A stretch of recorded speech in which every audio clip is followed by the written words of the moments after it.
I don't think we need to hit another one. No, absolutely not. So let's go up there.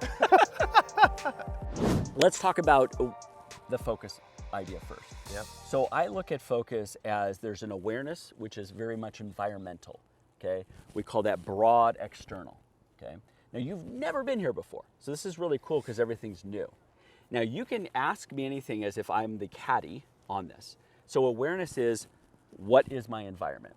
So as you look at this, we said it's a 425 yard, I know that seems short, straight uphill, par 5. What are you first being aware of in this moment?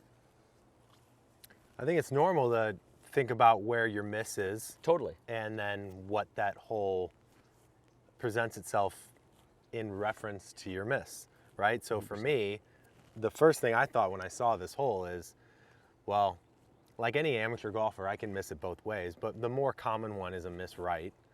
And so I'm thinking about, okay, this is a pretty narrow shoot, yes. Right? I'm basically at like Augusta 18 right now. Probably the narrowest shoot I've hit through. Right. So I'm thinking about, do I have enough space to give myself room to miss it right? Fair enough, right? Yeah. Now, we have different options now. Does it have to be driver? Not necessarily. It could be 3-wood. Where would we tee it up in the markers? Yeah. Where would we aim? Are we going to play the fade? So we have an awareness of an environment is crucial, though. And you can filter it out of what we don't want first, because eventually we want to get to what we want. Right. Okay? And so you have to play your patterns, okay? Now, I know we haven't warmed up or anything like that, yeah. but we're out here more about making decisions based on awareness. Now, do you have any other things that you need to know about this hole in order to make the best decision? What are the hazards?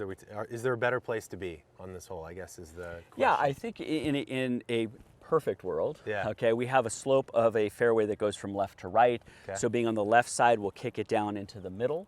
Okay. The left trees are much, and talk about worst case scenario, left trees are much, much better than the right trees.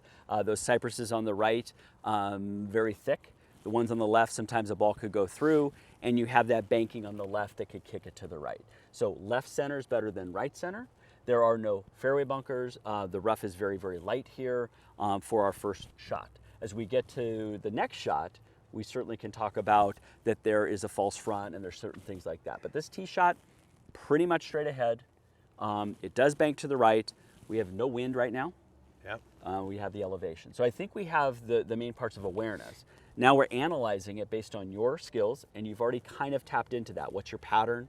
And be able to play that pattern. So then it leads to decision. Yeah. So now we've taken a lot of information, we keep shrinking, and now we narrow it down. So your decision now is, the question I pose a lot is, what does a good shot look like here?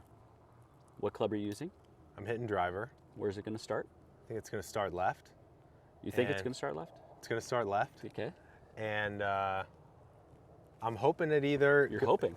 Huh. Yeah. Interesting. I think it'll go a little straight. Okay. And maybe a little right. Maybe a little right. Okay. Cut. What's the intention, big guy? That's a good point. What's a good shot look like? I'm hitting driver. Where's it starting? It's going to start at that house. Got it. And it's going to fade a little right. And how much to the right is it going to fade?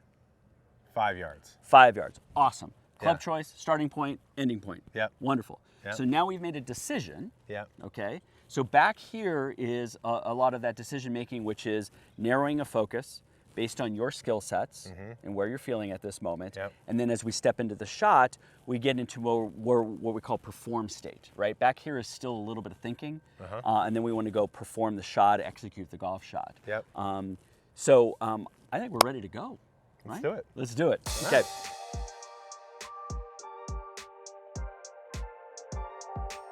Yeah, so I like being at the right side of this tee box, especially for the fade. It allows you to aim where you want, giving you a little bit more of a bigger window.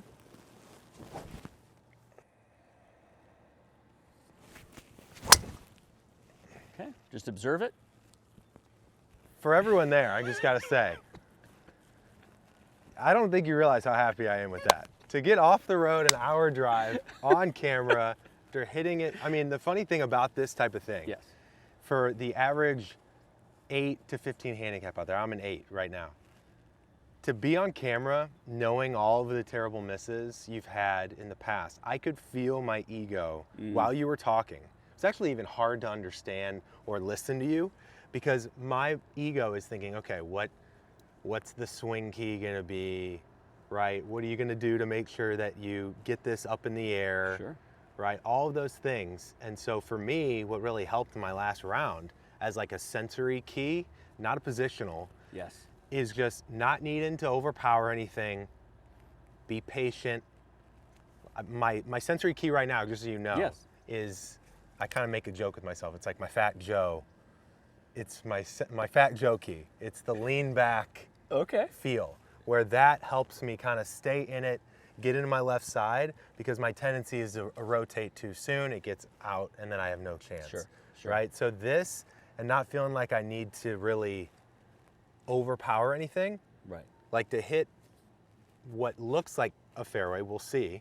It's going to be really But good shape. it's a playable shot on a narrow par 4 with no warm up. Correct.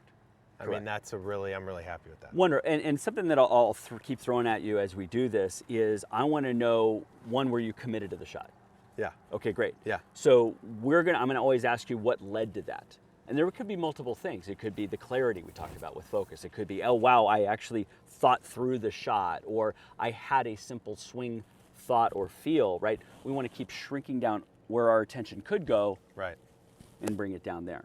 And we're going to talk as we go too, is that it's okay to have a swing thought, a swing feel. With Flowcode, we call different triggers, and sensory is a key one, right? Yeah. Grip pressure, core, this, Yeah. tempo, rhythm, visual, right? There's many different ways I can perceive that swing. That's fine, because I think that's a good thing, is that you had it very clear what you wanted to feel, and it's like, great, good direction on that. Yeah. So, awesome. So I don't think we need to hit another one. No, absolutely not. So let's get in the go car. up there.